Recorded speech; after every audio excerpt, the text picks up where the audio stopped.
welcome to Leaders of Tomorrow Season 10. It's been 10 seasons of empowering small businesses such as yourself, hand-holding you and guiding you. I'm Sunanda Jayaseelan. On the show tonight, we're bringing you takeaways from a panel discussion that I did as part of a roadshow we do across the country that we call the Townhall, because we invite you, the entrepreneur, to ask questions and to be front and center at each of these town halls. Today, we're talking about the hospitality space and startups in the city of Bengaluru. How are they changing and what is driving that change? Let me introduce my panelists. Kavin KK, Managing Partner, Startup Banking, IDFC First Bank. Renu Maheshwari, SEBI Registered Investment Advisor and CEO, Fin Scholars, Wealth Managers LLP. Zain Khwaja, Managing Director, US Pizza. Pooja Prasad, Co-founder, the Caffeine Bar. Sandipan Mitra, CEO and Co-founder, Hunger Box.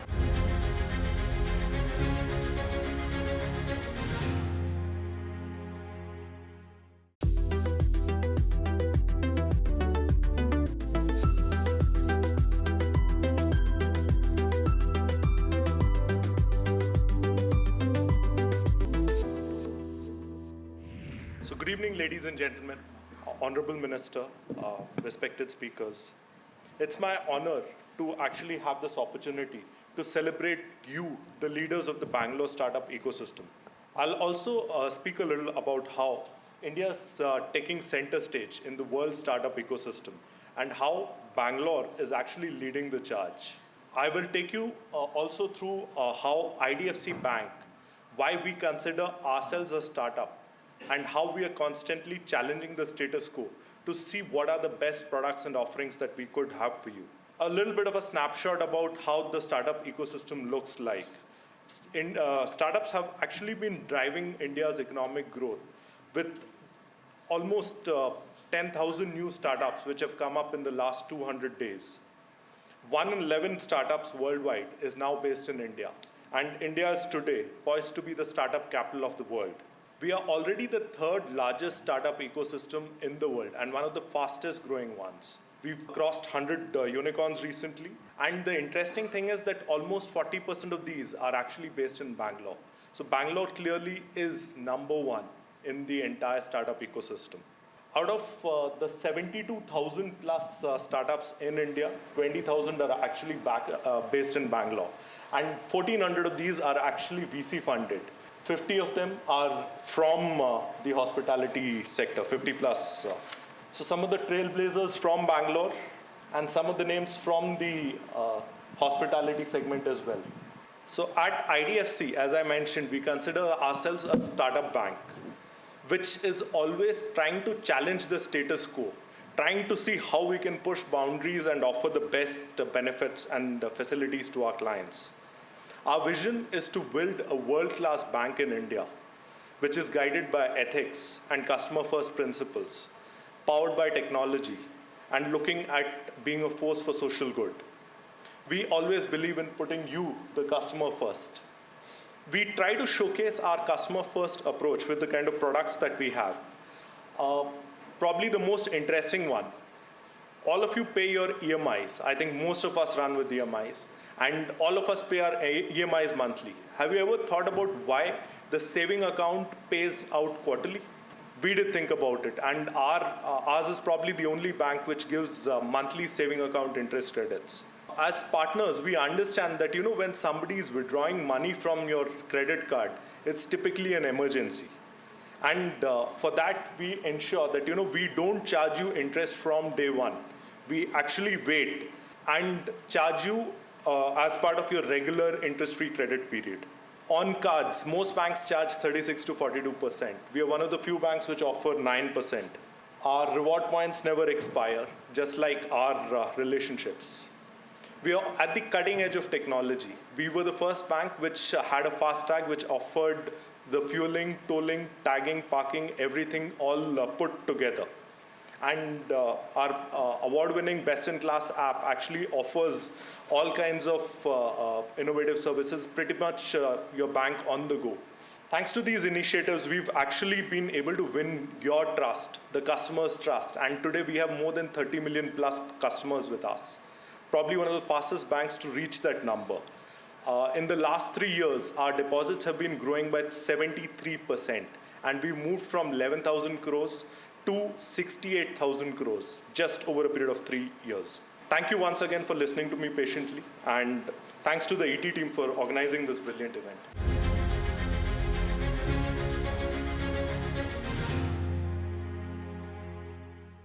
Renu, thank you so much for your time here with us.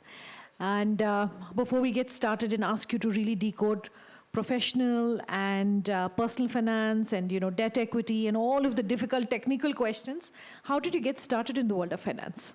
Like I told you earlier as well, it was MBA Finance. I did my MBA Finance in '88. Post that, it was finance, of course. But personal finance didn't exist at that time, so I entered into corporate finance, as most of my batchmates did. Worked for a few years and took a break. And that's where my journey started. Actual real journey started after that, because after the break, options were limited in corporate world. I'm talking a generation back. No flexi hours available for women, and we couldn't work 10 to 15 hours a day. So that made me move into more innovative areas of finance, which is coaching, workshops, training, educating myself, and that got me ready for what I'm doing today. So when SEBI came out with new rules and regulations in around 2012, they started talking about RIA regulations. I realized I was right there at the right place to start doing what I'm doing now, and that is working for the investors on their side. Fantastic. All right. My first question then is, and we get this question a lot on the Leaders of Tomorrow, entrepreneurs find it difficult to segregate their business finance from their personal finance. I mean, if you are, say, for instance, going out on a business trip, but you decide to go out and, maybe purchase something, eat a meal, and you're using your credit card, it becomes very difficult to manage. What practical tips do you have for entrepreneurs here about how to manage that? So that's a very, very genuine problem that we see across all entrepreneurs who come to us, small startup people, women or men starting their own business. Initially, there is no partition between professional money and personal money. That means corporate finance, personal finance, all mixed up together. Where is the money coming in, where is it going out, is a very difficult proposition for them to remember. So 2 problems out of this. One is accounting issue. So your chartered accountant at the end of the year gives you a miserable time sorting that out. But the bigger problem is you don't know where you stand. Where is your money? How much money do you have? And then it brings me back to Sandeepan. He survived 2.5 years. I'm sure he had some bit of a plan around that, and that's the reason he survived. So you need to have that, for you to be able to have that resilience, to be able to tide over unfavorable times, which is a part and parcel of a startup ecosystem and life. You need to know what is your money and what is your company's money or business money. We give very few practical tips. First of all, have 2 separate accounts. Even if it's a current savings account that you're using for business, as a lot of people end up doing, have 2 separate accounts, one for your personal use, one for your business use.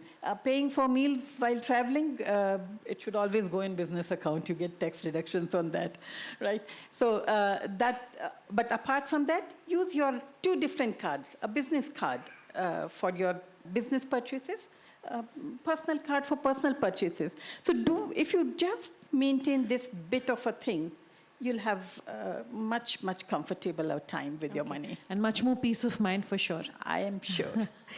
Let's also talk about, and you were talking about, how you're sure Sandeepan must have had some sort of financial resilience and resistance in those 2.5 years of the pandemic. How does an entrepreneur build financial resilience? What's your advice? Very important, and it brings me to the point. I was just in San Francisco last week and with one of my startup clients, and he's doing a 3rd repivoting. So I'm sure the startup folks over here will understand what misery he must be going through mentally, emotionally, while repivoting his product. But the good thing is that his finances are in place. That means, in spite of this downfall of the market, and market has lost a lot in from January onwards, he has enough money to survive for 5 years in his bank account. And that gives him the strength and the resilience to go through the whole cycle and put his energies into an innovative process. Now, startup is a very, very emotionally, I would say, emotionally, intellectually consuming process. If you add money to it, you need mental health experts then. So rather than going there, if we take care of your financial health, it is a much easier process. Now, how do we do it? So we give two, three very simple formulae. First of all, how passionate are you about your startup? Are you doing startup for the heck of doing a business and just making money, or you are really passionate and you're going to take it to the end? So like you said that, until you give up, you have not failed as an entrepreneur. If they're that passionate, we always say, just see how much of a backup you have from family, first of all, if he's or she is a youngster. So will they be able to pitch in your tough time? If you don't have that kind of a backup, then figure out what is the minimum amount that you need to survive, whichever city you are living, whether it's Bangalore or Mumbai or San Francisco for that matter. Then see, do you have enough money for at least 3 to 5 years?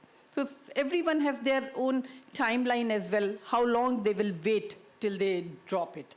Do you have enough money for that? Try to have that kind of a money, keep it in safer places, or take advice of an investment advisor. All right, thank you once again, Renu, for taking the time to join us this evening. I'll take a break. On the other side, we'll continue with the takeaways from our Bangalore Town Hall.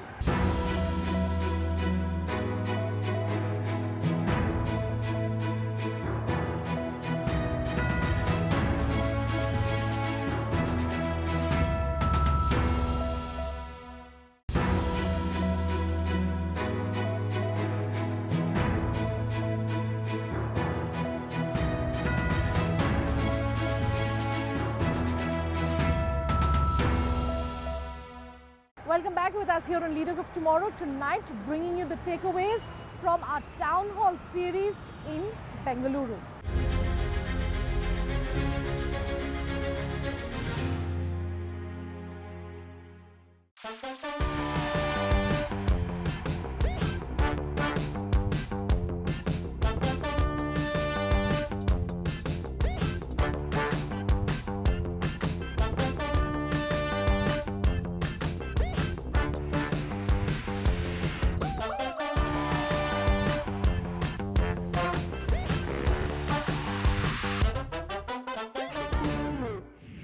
Anyone in the corporate space would have definitely seen Hunger Box and have seen the logo. He's got it on his jacket as well. You have an interesting story and a journey. Just very briefly, maybe 20, 30 seconds, what do you want to tell our audience about what you do? I have spent about 16 years in the food industry. Our first company was a company called Just Eat, which started the food tech revolution in our country way back in 2006. We sold that company in 2015 to Food Panda. And then in 2016, we started Hunger Box. Hunger Box is into institutional food tech, right? So in short, we help institutions manage their F&B services, whether it's a corporate, whether it's a hospital, whether it's a educational institute, mall or multiplex. We help them manage the F&B services in the institutions. Welcome, Sandeepan. And I'm going to pick his brains about how Hunger Box managed during the pandemic, because like he was just saying, he works so closely with corporates and with the lockdown and most people working from home, what that journey has been like for you. Let me come to you, Zain. You are in an industry and a space that all of us are familiar with at some point or the other. I'm sure all of us have ordered pizza, right? Is there anyone here who hasn't perhaps ever ordered a pizza or eaten a pizza? Can I see a show of hands? So one hand going up? No. I think he's just waving at some. One person, okay. So you perhaps, your job is cut out. You're going to have to maybe convince him that eating a pizza is not all that bad. But Zain, what can you tell us about your business? Hello everyone, my name is Zain. I run US Pizza, which is also called United Restaurants Limited. We have been a company that's been around for quite a while, about 2 decades now.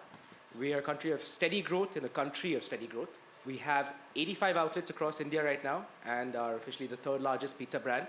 Although we are far way behind our industry leaders, we are definitely getting there, slowly and steadily. Welcome, Zain. Pooja, You run something called Caffeine Bar, not to be confused with BAR. It's not an alcohol bar, it's BAAR, and it has everything to do with coffee. Just give us a brief sense in our viewers and our audience here about what you do. Thank you for this opportunity. So I am Pooja, the co-founder of the Caffeine Bar. We are one of India's most experimentative specialty coffee brand. Being from Chikmagalur, we complete the entire journey of a coffee bean from farm to cup. We grow our coffee, we harvest our coffees, we roast our coffees in Bangalore, and the final end result is we brew the coffee for the customer. We have our experience center in Jayanagar, Bangalore, where we showcase all the experiments that are done at the farm. We showcase it to our customers in real. We brew the coffees right in front of them. And so like she said, it's BAAR, that's for our farms, which is Barbara. So that's how the name has come, the Caffeine Bar. Welcome, Pooja. And let me take a step back and talk about really Bangalore as a hospitality hub, and with all the innovation that is happening. And I'm sure everyone has heard the story about how most entrepreneurs, at least when they were starting out, used to hang out in coffee shops, maybe in Koramangala, Indranagar, and the association of hospitality with entrepreneurship and hospitality and entrepreneurs itself, that goes a long way back. But I really want to talk about what makes Bangalore such an attractive market for this industry and this space. And maybe I could come to you, Zain. You are representing a market that is also slightly young, more, and is looking at experimenting, is okay eating out. What about this market is interesting and attracting so much of investment and talent? The thing about the restaurant industry is that, in my opinion, it is the most competitive industry out there. Only because there are very low barriers to entry. The investment is not high. Most people know about food, and most people think they can add to the food market as a whole. What we have in Bangalore specifically is a lot of people moving out from their regular industries and trying out what they think is the food that they could contribute to the rest of the city, to the world. And inevitably, if they do well at one, it becomes a phenomenon. They grow, usually through franchising, which is my recommended path. But no, it is the entrepreneurial spirit, it's the courage, and it translates from every industry. For those of you who don't know, 80% of Zain's outlets are outside of metros, and that's really the market. And I was quite surprised to learn that myself. Do you want to add to that? What about this market makes it so attractive? You're talking, milk tech companies, you're talking the likes of Swiggy, you're talking about Hungerbox, you're talking about US Pizza, Caffeine Bar. So much of action happening here. No, so as our honorable minister just very rightly put it, it's the ecosystem, right? So if you want the best tech mind in the country, you have to go to Bangalore. If you want to meet the best VC with the biggest check size, you have to go to Bangalore, right? If you want that ecosystem, if you want that support system, you want policies, you want everything, it basically comes down to Bangalore. And we have seen this across the world, right? If you see the Bay Area, there was a huge attempt made in US to create another Bay Area, right? But they could not, because all the talent kind of consolidated in the Bay Area. And Bangalore is India's Bay Area, and no matter what effort is made to kind of have other cities pick up pace, Bangalore will remain and keep growing as the startup capital of our country, right? It's just the entire ecosystem coming together in one place that makes it happen. Okay. I was just mentioning that we are India's longest running daily television platform for small businesses. We are in our 10th edition. And we love asking our experts to call out trends or events which you think is impacting the way entrepreneurship is done, maybe for your industry or just entrepreneurship in general. And I want to start with the pandemic. We were talking, of course, with the Honorable Minister about what his government and he himself has been leading from the front as far as the pandemic is concerned. But the impact on entrepreneurs is what I'm trying to understand. And I want to come to you on this, Sandipan. At a time when for 2 years, most offices were shut. How did you manage? What was the impact on your business? What was going through your minds? And, how were you preparing for that eventual time when offices would reopen? True. So, the pandemic was most harsh on us. We were the first company to go down and pretty much the last company to come up, right? So pandemic was extra special to us. But what it did was it gave us an opportunity to build our company twice. right? So whatever we had built from 2016 to up to 2020, literally got whitewashed in about a week's time, right? And it gave us an opportunity to rebuild our company, things that we did not do right the first time around. What a great way to approach setbacks. You're saying it gave us the opportunity to reinvent and to build our company up twice. And I think he really deserves a round of applause for that. That's an amazing way to really look at setbacks and adversity. Let's talk about another trend that we're seeing. And the Honorable Minister was also sort of mentioning about the power of digital and digital transformation. He was talking about healthcare. I want to talk about digital transformation for the hospitality space. How do you really view digital and digital transformation? If you can talk about your business and also talk about just how perhaps maybe some of your peers, smaller businesses in the hospitality space are transforming and changing using the power of tech. I think the one effect that cannot be understated that has been going on since 2014 has been the impact of online delivery portals, which have tripled, quadrupled the size of the industry by itself. Which is great, it's brought so many more people into the industry who would otherwise be, slaving away at their regular job, not following their passion. However, there hasn't been much profit in that quadrupling of size. Just that by itself tells you the whole story you need to know about where we are in food, in restaurants. Almost a stalemate where we're growing, but no one's making money off of the passion projects. They're phenomenal ideas. Even companies that are doing extraordinarily well, you will find they are still struggling on the brink. But, however, there are other sides to this. If you see, I don't know how many of you noticed, but during the pandemic, you might have gone onto Instagram and found a lot of food on Instagram. Instagram somehow became the lab for, where people would try their ideas, see their impact, and perhaps at that moment make the decision, the crucial decision, whether I'm going to go this way, I'm going to go that way. So there have been ups and downs, there have been positives and negatives. I have no doubt, though, that what we'll be left with is something much more sustainable than what we have. Out of time on tonight's show. If you have any feedback for us, do let us know. Our contact details coming up on your screens as we speak. Thanks for watching. Have a good night.